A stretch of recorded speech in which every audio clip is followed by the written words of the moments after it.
Good evening, everybody. My name is Jamie Fraser. I'm the Senior Curator here at the Nicholson Museum, and very much welcome to this unveiling of the Amarna fresco, which is a very special event. I'm sorry to have dragged you away from your champagne and pies and canapes. It's not terminal. We will continue our summer party after this unveiling and after this lecture, so there will be food and drink served afterwards as well.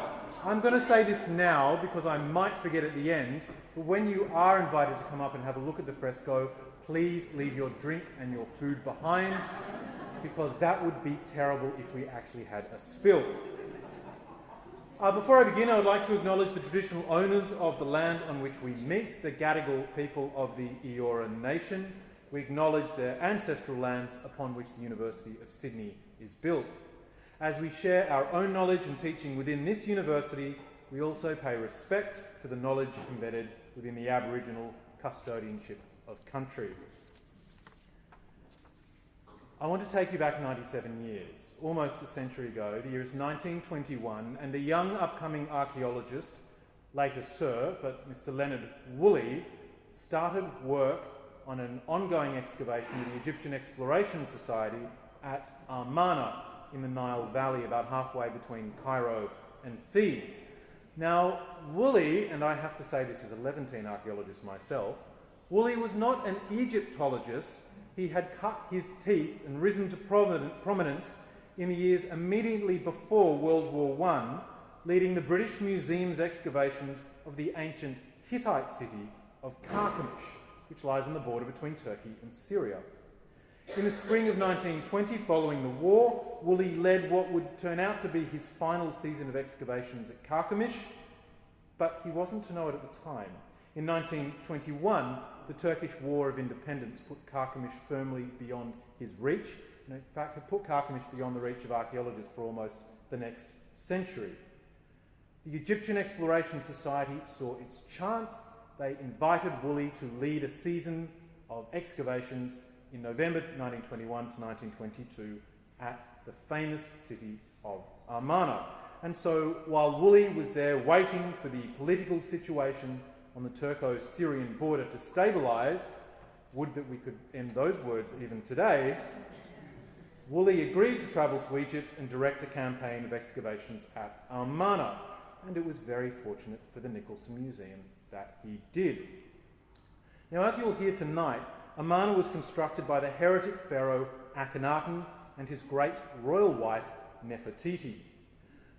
Now, known as the heretic king, Akhenaten had decreed that Egyptians would no longer worship a pantheon of gods and goddesses, but instead, as history's first monotheist or quasi-monotheist, would worship only one god, represented by the sun disk, the Aten. These radical religious principles were manifest in the construction of Akhenaten's new city of Amarna, and that included the construction of a sun temple to the Aten called the Maru Aten. Now, Leonard Woolley was a very good archaeologist, but more importantly, he was a very lucky archaeologist. And the Maru Aten was one of his key discoveries in that campaign season in 21-22. Although it wasn't from an auspicious beginning, when he started work, Woolley wrote that the temple site looked far from promising, a denuded mound overlooked previously by Flinders Petrie. However, at Amarna, at this temple of Maru Aten, Woolley quickly revealed what was a very large temple complex, including several water tanks that served a lovely water garden in the temple precinct. Now, around the edges of these large pools were pathways constructed with intricate floor frescoes depicting the very lush Nile plant life and waterfowl that one would expect on the banks of the Nile itself. These frescoes, in effect, brought the lushness of the Nile right across to the very desert fringes of Amarna. Woolley carefully excavated these frescoes as best he could. He cut large panels where possible, but gathered others in broken fragments. And because of the nature of the Egyptian Exploration Society at the time and the way it was sponsored by various international institutions, These frescoes were eventually sent to institutions across the globe, a fascinating diaspora of objects reflecting the sort of sinews of the colonial world, spreading out objects that were once so intimately connected in time and space. If you walk into the British Museum's Egyptian Gallery today, Gallery 122 in the Metropolitan Museum in New York, the New Museum in Berlin, the Oriental Institute Museum in Chicago, and of course the Cairo Museum in Egypt, you will see displayed some of these frescoes taking pride of place in their Amarna collections.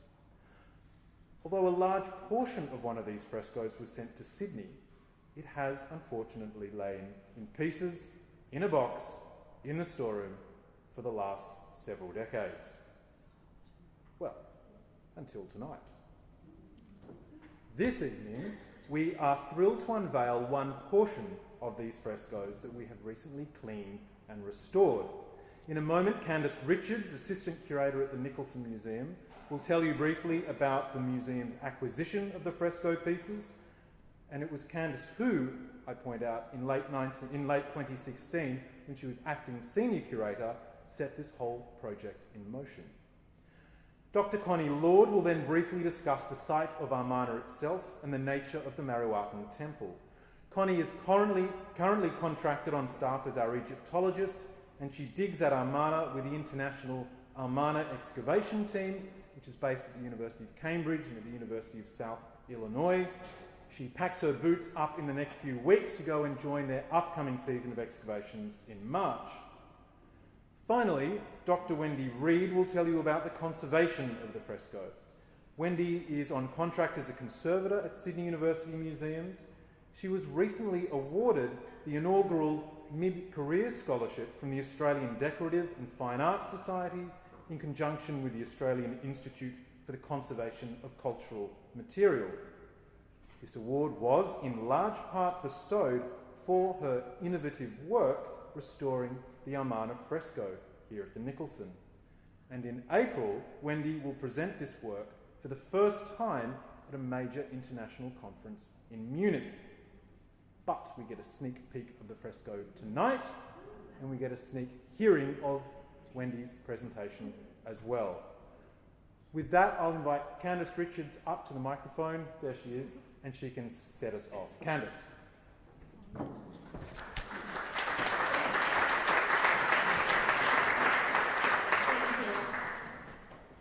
So as Jamie introduced, I'm going to be telling us and going through a little bit of our stories, not from the store, but from the archives. Because one of the questions that we get asked most frequently here at the Nicholson Museum is, how did it get here? And it's not immediately obvious to everybody who walks through the doors at the University of Sydney that we have this rich, vibrant and amazing collection of Egyptian antiquities. And so many of you know the work that Sir Charles Nicholson did to acquire over 400 Egyptian artefacts for the Nicholson Museum. But taking off from Charles Nicholson and using Charles Nicholson as our lead, there actually is a series of prominent Sydney-siders who have contributed to the Nicholson's acquisition of Egyptian material. And we start our journey today with a man named Josiah Mullins. He was a stockbroker and was fundamental to establishing the Australian Stock Exchange. But he was more than that. He was more than a businessman. He was interested in archaeology, he was interested in history, and he was particularly enamored with the works from ancient Egypt. And so through lobbying the University of Sydney and coming to the Senate in the 1800s, in the 1880s, he came along to ask the university to support the newly founded Egypt Exploration Society. And in the first few years of work, the Egypt Exploration Society, in recognition of Josiah Mullins's financial contributions and placement at the University of Sydney, sent us one of the cornerstones of our Egyptian collection, our Gandiorite head of Ramses II. And it was noted by Amelia Edwards, who was the founder of the Egyptian Exploration Society, when she sent us the Ramses sculpture, that it was absolutely in grateful recognition of the liberal support which has been afforded to the Society by Josiah Mullins. In the following year, Josiah got at it again and was able to secure the 4.1 tonne Hathor capital, the centrepiece of our Death Magic exhibition. Now, and even though this was only 1 year later, Josiah Mullins continued to lobby the university and even offered to pay for the transportation of this monumental piece from the steamboat in Sydney Harbour up to the University of Sydney. And as many of you know, as friends of the Nicholson Museum, you know that this item sat outside the Oriental Studies Room, which was then the Nicholson Museum, for nearly 100 years until it was finally moved into the Nicholson Museum only in the last couple of years or so. And because of the work that Josiah Mullins and the University of Sydney continued to financially support the Egypt Exploration Society, the University of Sydney was able to receive consignments of artefacts almost annually from a range of different prominent excavations, including at Abydos, and Flinders Features excavations at Diospolis Parva, also known as Hugh, and at Oxyrhynchus, where the famous papyrus were found. And unfortunately, Josiah Mullins, who passed away in 1915, never was able to see the wonderful work that the Egypt Exploration Society took up in the 1920s at the site of Amarna. And it's from this time that we have another prominent Sydney businessman enter our story, and that is Hugh Donald Mackintosh, also known as Huge Deal Mackintosh. So Mr. Huge Deal was not another prominent Australian businessman. He actually took a series of pie shops, now known as Sergeant Pies, and turned them into a catering company. And he used the finances from this catering company to really follow his passions, including establishing boxing matches, buying theatres to put on vaudeville productions, and to establish the Egyptian Exploration Society's Australian branch. And at the founding of the Australian branch, he committed over £500 as an annual sum to be sent to the Egypt Exploration Society. And he recruited William Woodhouse, who was then curator of the Nicholson Museum, to serve on the EES as the secretary. And so through this partnership, they were able to secure a series of finds from the excavations at Amarna, including a whole range of ceramics, a lot of them fragmentary, phalanx pieces, alabaster pieces, even some later material that was found on the other side of the river from the Coptic period. And unfortunately, at this time, Huge Deal was very upset with the consignment of artefacts sent to Sydney. They didn't think that they were fabulous enough, that they were wondrous enough for the university. And so they made sure that we not only received finds from the 1920 and 21 and 22 excavations, but continued to send over money to ensure that we were getting the finds of the prestigious Amarna excavations. And now in 1925, William J. Woodhouse included in his acquisition report that the museum had received 3 cases of considerable fragments of wall fresco through the Honourable H.D. Mackintosh. Now, unfortunately, Woodhouse didn't actually list this under the Amarna section of the acquisition notice. And so, in their fragmentary state, they were left in the basement of the Nicholson Museum for a considerable amount of time, until the museum assistant Catherine Lawler, who was here between 1968 and 1986, in the 1980s began to write the history of the Nicholson Museum. And in the introduction to this manuscript, she asks the question, where did these frescoes come from? Because by that time, unfortunately, Woodhouse's note that the 3 cases of considerable fragments of wall fresco had been detached from our Amarna lists. And so this is where the work of archivists come in, to try and determine our provenance histories and our stories. And when she went and looked at the fresco, she came across this Arabic note stapled to the back of the crate. And on it, she sent it off to her colleagues in the language departments here at the university, and was able to determine that it actually says Dr. Burkhardt. Now, some of you may know that name as the famous Ludwig Burkhardt, who originally excavated at Amarna before World War I and uncovered the great bust of Nefertiti that is now in the Berlin Museum. And through her research, she was able to go, hang on a second, as any great classicist and classical archaeologist, or any archaeologist, knows, is that she turned around and went, okay, there's something weird going on here. Why would Dr. Burkhardt's name be on our case of fresco when I don't think that we've ever had a relationship with Dr. Borchardt. And so she went back through all the excavation reports in the library and discovered that we have an amazing watercolour drawing of the fresco pieces that match the ones that are held in the Nicholson Museum. And she decided that the case must have been recycled from the excavations before the war by the team that then worked there nearly 10 years later. And it's this fragment, this kind of piece of watercolour that's in the Nicholson collection today, coming from the Marrow Temple complex. And you can see on this plan that our little piece is all the way over here in this section.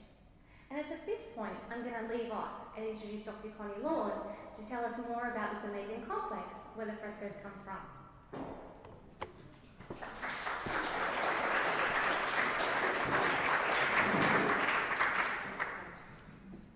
Candice has just told us how we were lucky enough to get the pavement here at the Nicholson, and I'm going to take you a long way from the Nicholson back to its original home, and hopefully we'll see how this home shaped the image that we have very soon in front of us. So the city of Akhetaten, or as we like to call it today, Amarna, lies almost equidistant between modern-day Cairo and Luxor. It consists mostly of flat desert hemmed in by large cliffs and the River Nile.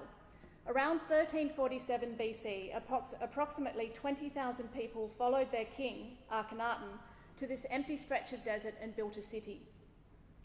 Within 20 years of this, the people of Amarna deserted this city, never to return.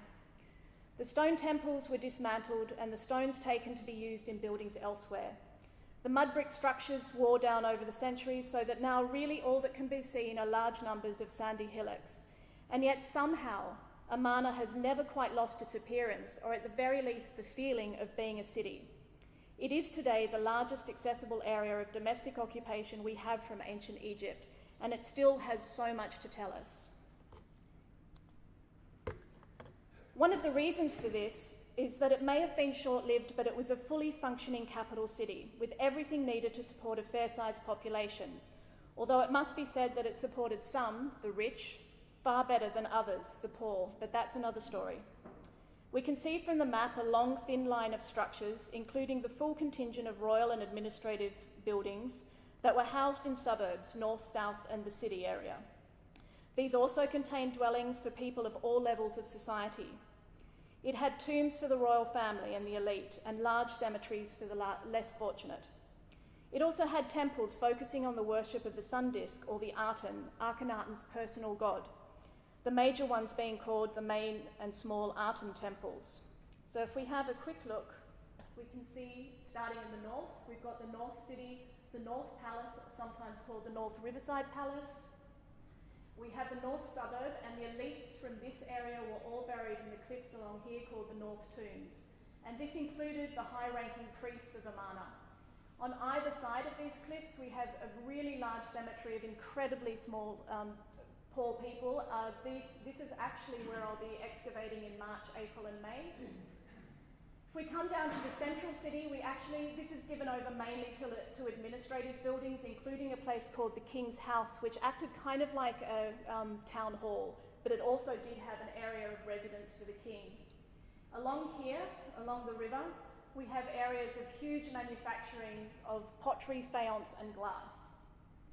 In the main city in the south suburb, we have mainly housing, and again, the elites of this area were buried here along the lines of the South Tombs, and over here, we spent 8 years excavating an extremely large cemetery of what we thought were the poorest people of Amarna, but that's till we started digging here and we discovered there were even poorer people.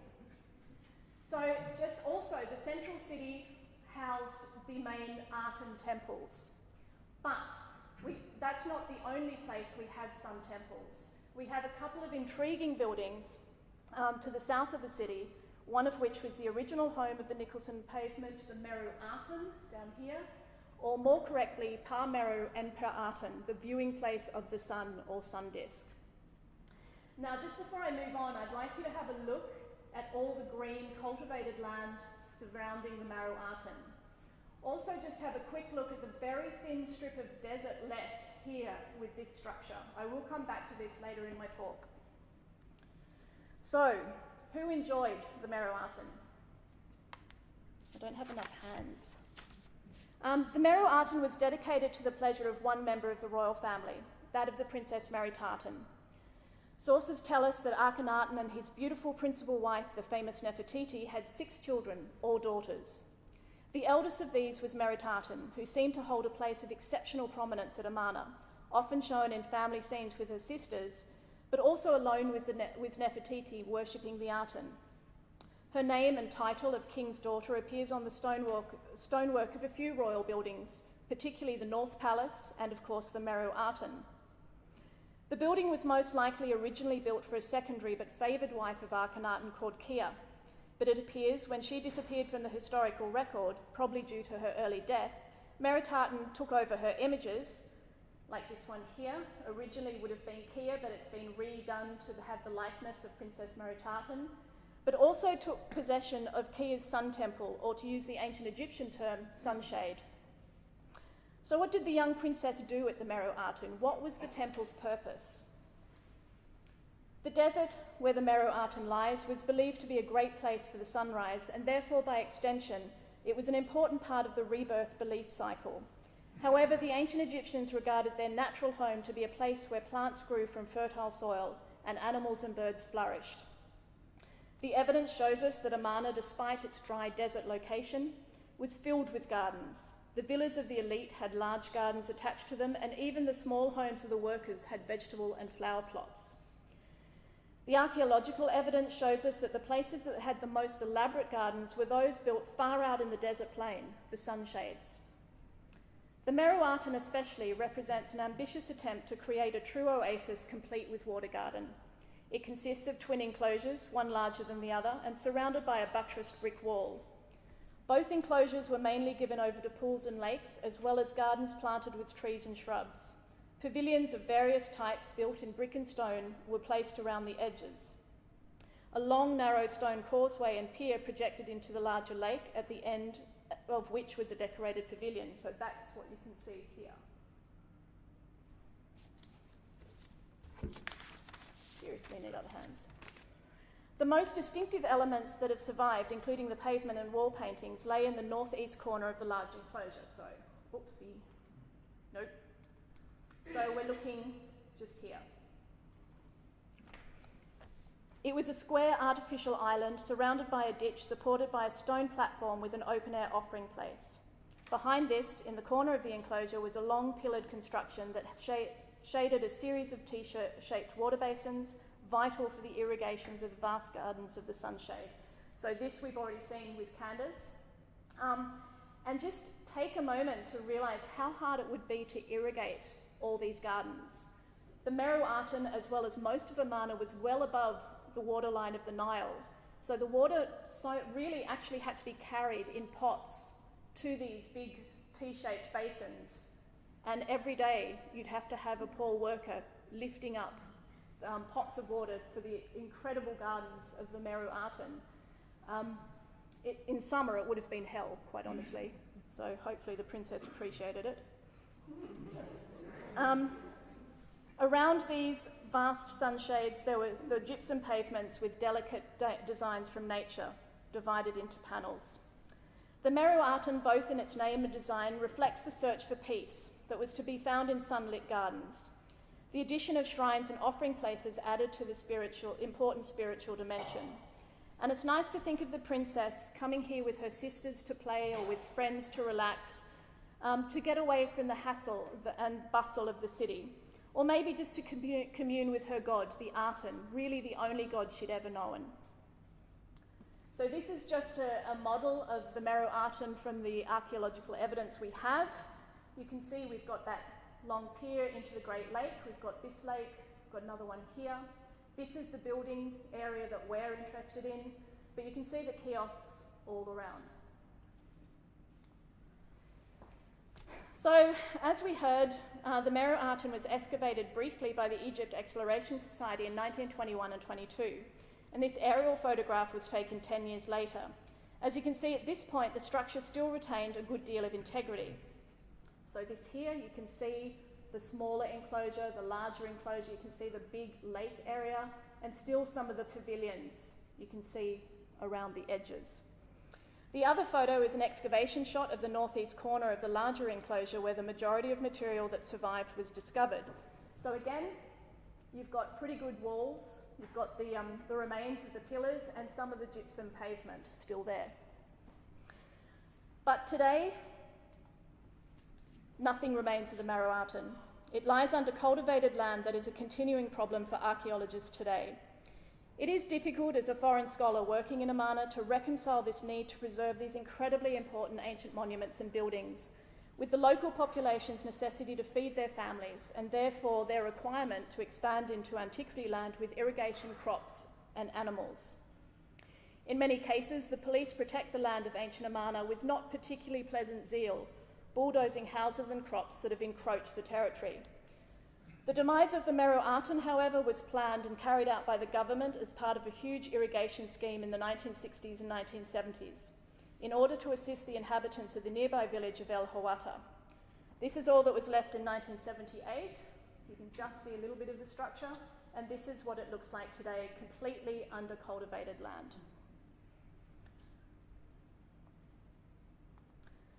Lucky for us, this might not be where our story of the Marrow-Arton ends.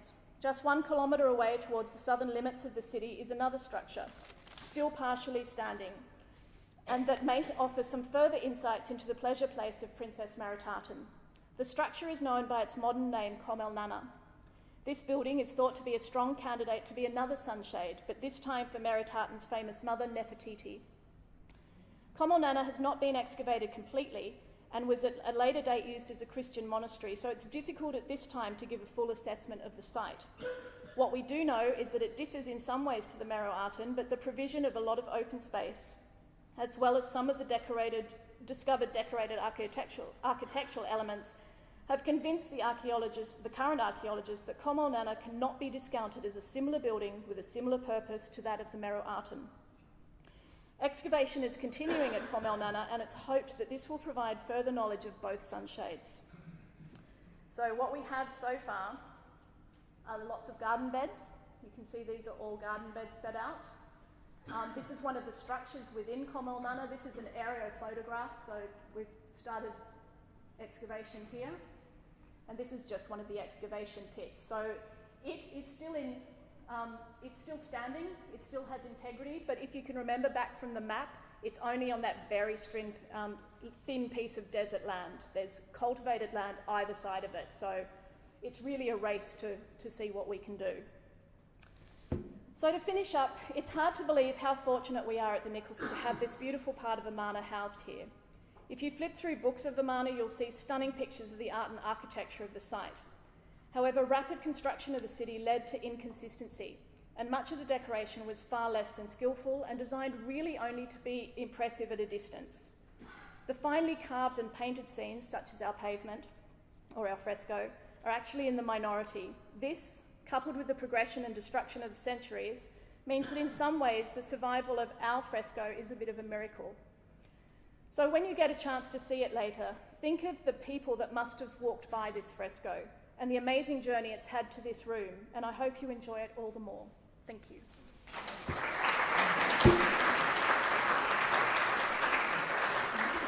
And now we come right back to the Nicholson, and Wendy's going to tell us how, from a little piece, some scrappy bits, we get this amazing pavement that you'll see today.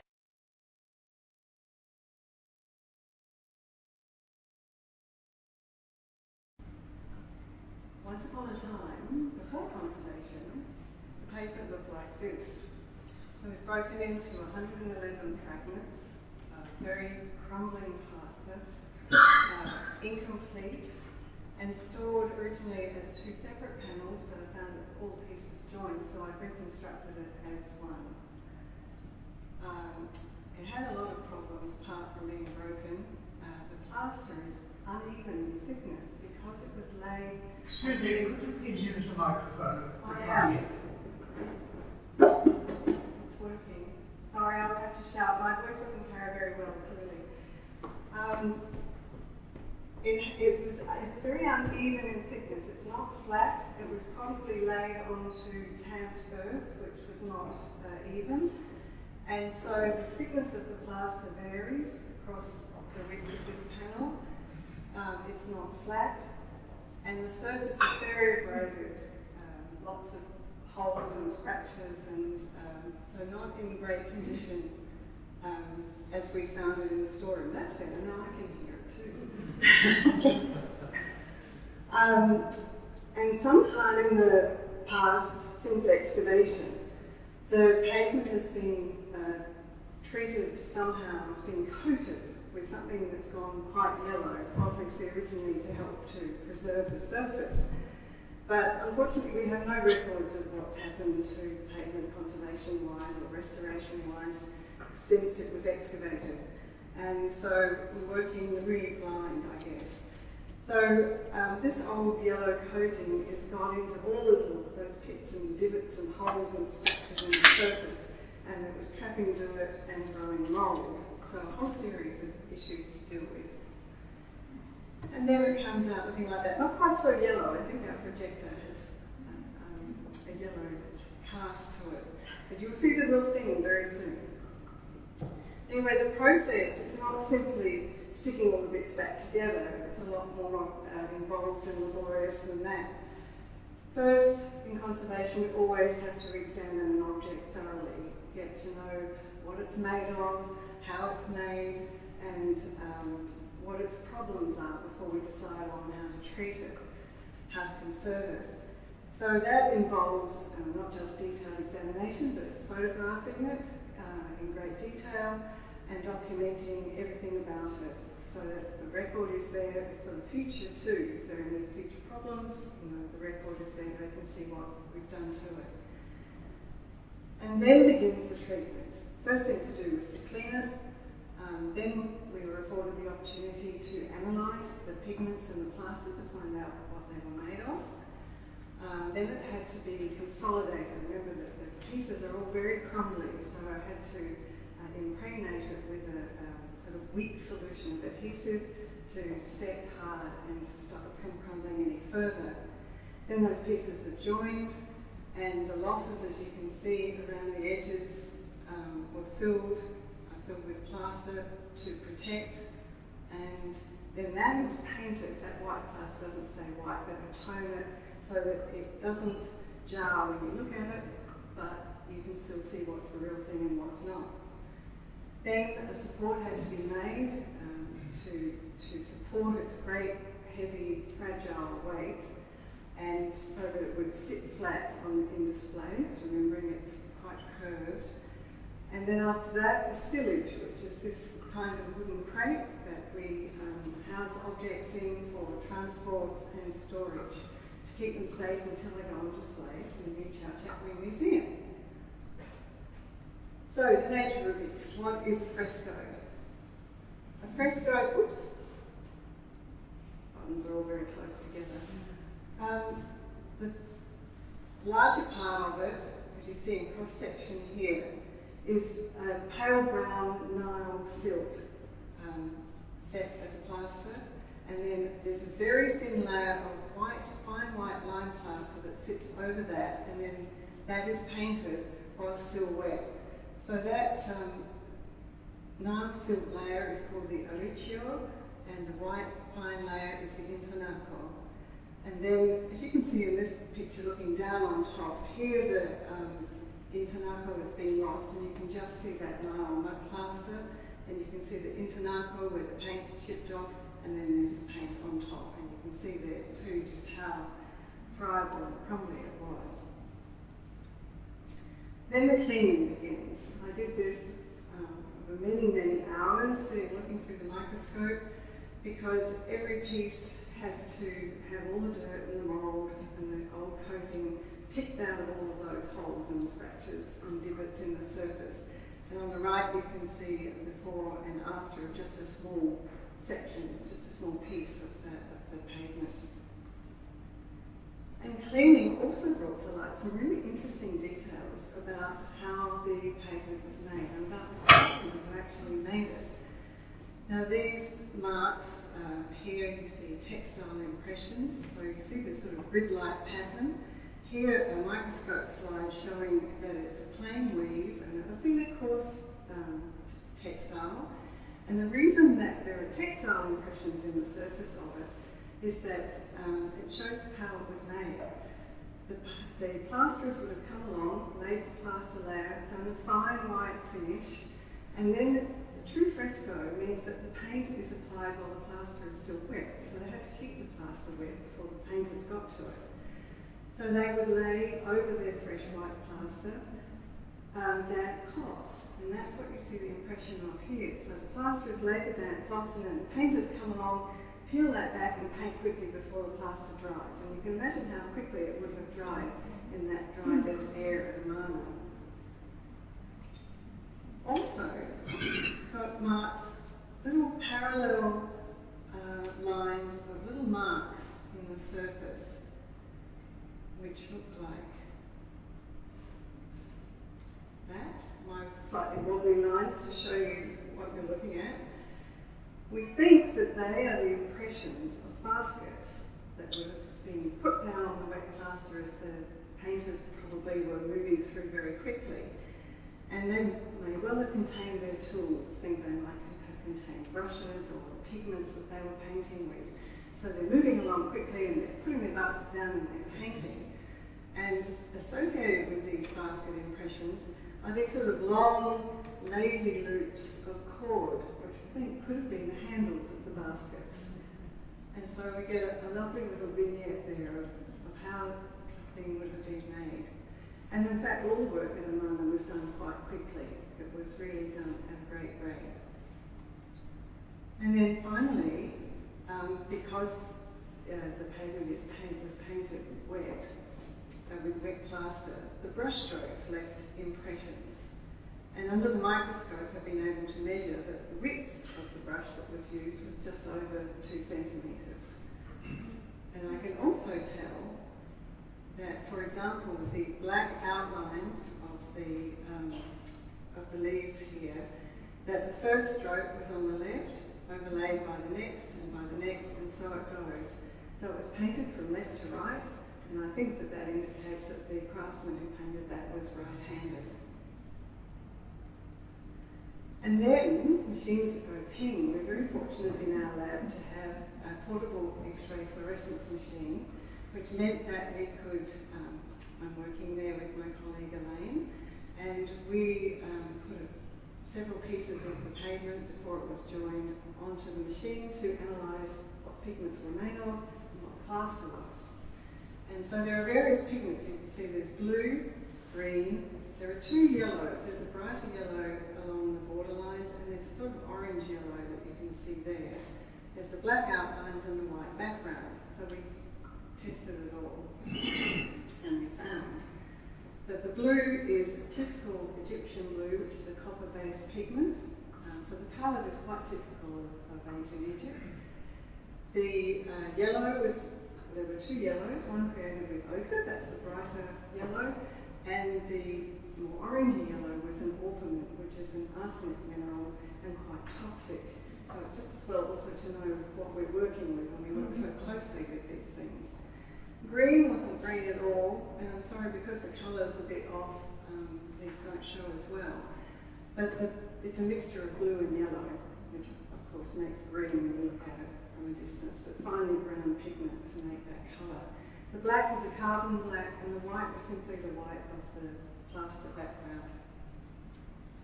And then consolidation for strength and stability. And as I mentioned, when a conservator consolidates something, it means completely impregnating it with a very weak solution of adhesive, in this case a solvent-based adhesive.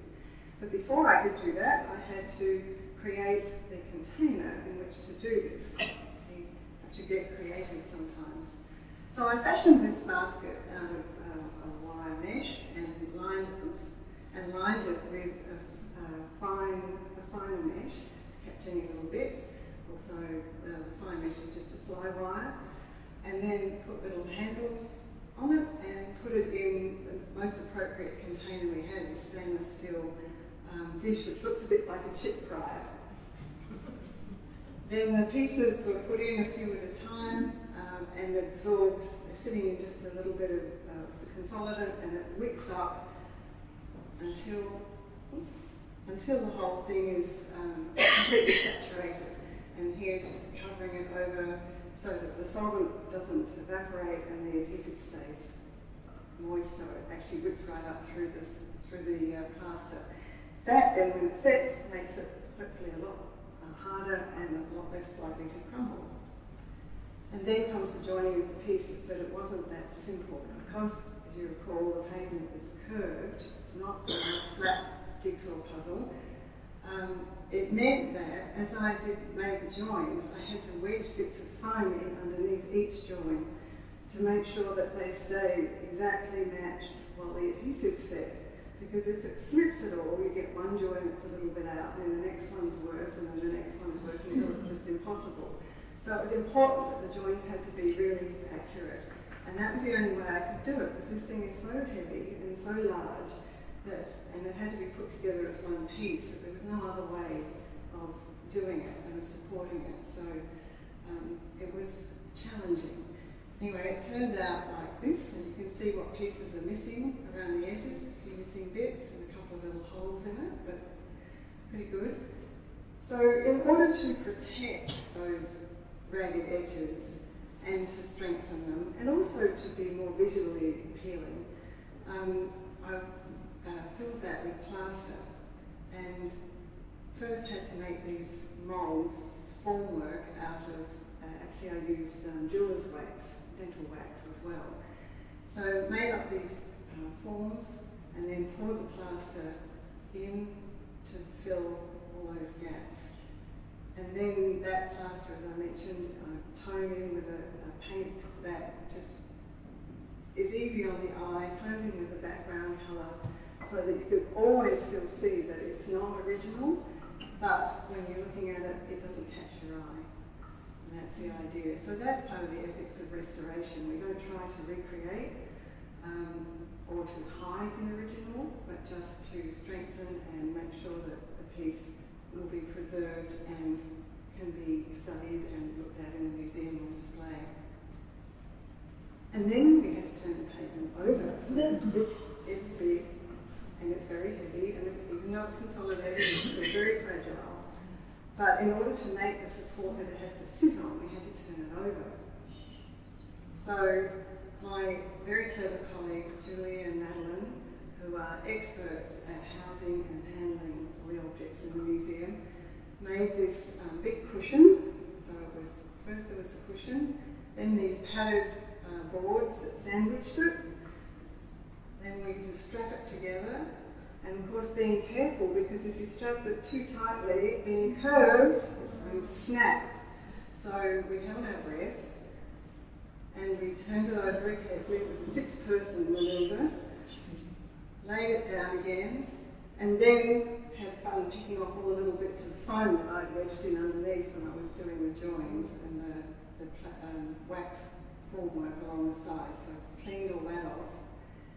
And then what's traditionally been done is that wall paintings and pavement frescoes as well are set into plaster. So it means that if ever they have to be removed, it's very problematic because the thing's actually now bonded into plaster. You can't see the edges, you can't see the underside. So I wanted to try to make a support that would hold the pavement but was completely removable if ever that should be necessary to do. But the best material to do that is still plaster, and it's very heavy. This is already heavy, so I didn't want to create a problem. So I did some experimenting with bulking the plaster out with things like fumed silica, and managed to preserve the strength of the plaster but reduce the weight by nearly 50%. And on top of that, I also used this thermoplastic resin. So this is the pavement upside down, and I've laid strips of this resin, which you just heat up, and then it just molds to all the curves and features of the pavement, so it will be totally supported on every millimetre of the surface. And that also provides an armature or strength to the base as well. That's actually a casting resin that they use to cast broken limbs. So we have to be quite inventive, and we're always on the lookout for things that we can adapt. So now I poured the plaster on that, another layer of thermoplastic resin just for strength, and more plaster, and that created the base. And there you see the pavement back up the right way, and you can begin to see some of that curve. So I had to make sure that this side was flat, and that side was exactly moulded to the shape of the pavement.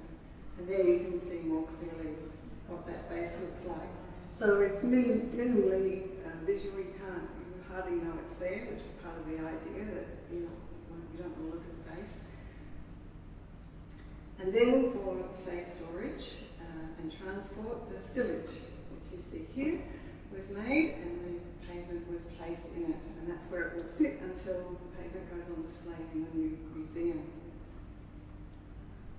Now, if you want to read more about the details of this journey, it's been published in March last year in News, and the second part will come out in News this coming March, very soon. Now, that was only the first panel. The museum has one number 3, and they have the same problems, if not more. So the panel that I conserved slots in here. It's actually almost a line of pavement, as you remember seeing on the plans that Connie and Candace showed you. And so I'm now starting work on the panel that's immediately to the left. It's these strappy-leaved bulrushes. It's in about 95 pieces and all the same problems. It's got coating on it, it's dirty, it's going mouldy. It's also got some old joins which have glue in them that has gone brown, and that's growing mould. So I have my work cut out for me. Then on either end are these 2 panels, which are still set. Sometime in the past, we know not when or by whom or how, were set in some awful grey old plaster, set in a wooden box, and they've been very poorly joined. So the joints are misaligned, oozing brown glue and dirty and so on. So having done this first one though, we've, I think, created a methodology that will enable us to tackle the problems that come up with doing the rest. And it's a challenge that I look forward to. Hopefully, finally, we'll be able to display all panels side by side in the new museum. And having spent many, many hours poring over the first panel, I had a lot of time to reflect on just what an amazing object it is. Just how lucky the museum is to have this section of such a rare object. How privileged I am to be able to work on it. And I'll wager, it delights me and it excites me to think that I'll wager that Akhenaten himself walked on this very pavement when he was going to visit his daughter. And if Akhenaten, that great heretic king, who's really at the centre of this whole story, if he walked on it, I'd like to think that Nefertiti, his beautiful queen, walked with him too. Isn't that something?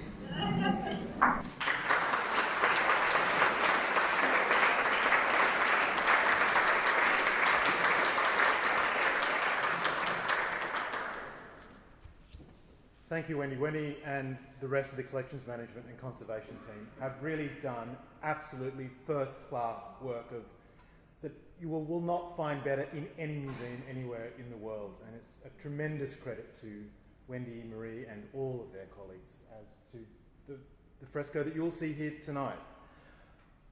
As the senior curator responsible for this sort of stuff, these sorts of materials set fireworks off in my brain because I can see the sorts of things that we can do with this.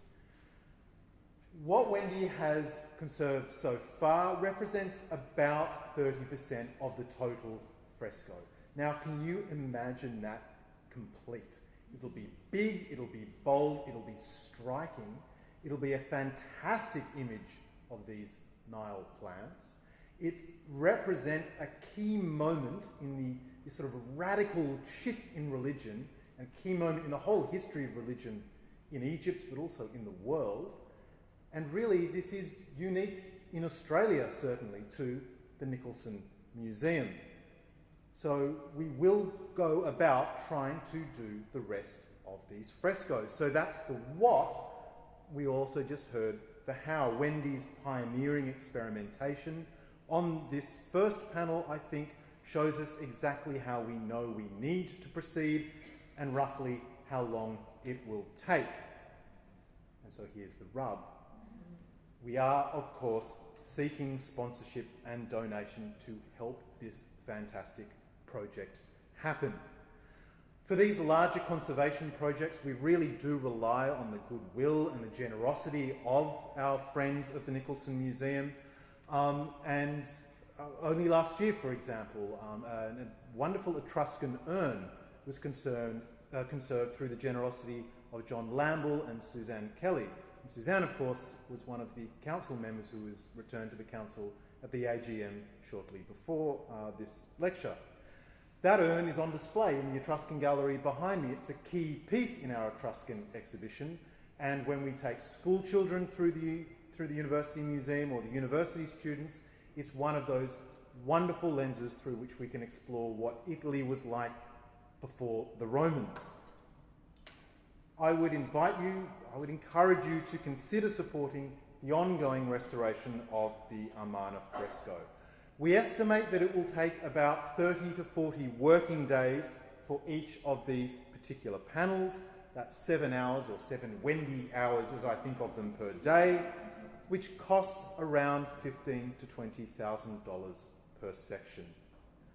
I'm super pleased to say we've already received or secured funding from the Alexander Cambidoglu Endowment Fund, which in itself was established by a founding member of the Friends of the Nicholson Museum, Marianne Menzies. And it's that funding which will allow us to continue work on this middle panel here, which Wendy is already got underway.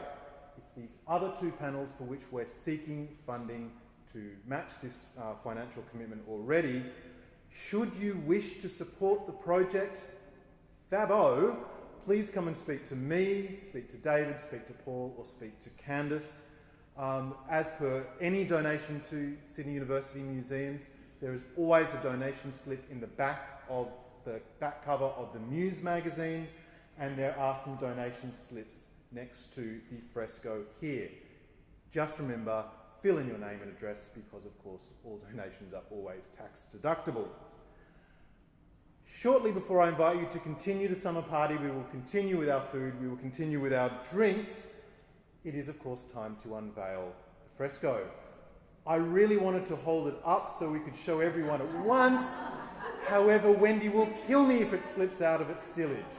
So our collections manager, Marie, is going to come up, and it's in the stillage as it has been for its conservation, because it's only been up here since 4 o'clock, 4:30 this afternoon. When you come up and have a look, please leave your food and drink behind. Ladies and gentlemen, I present to you our Amarna fresco. Thank you.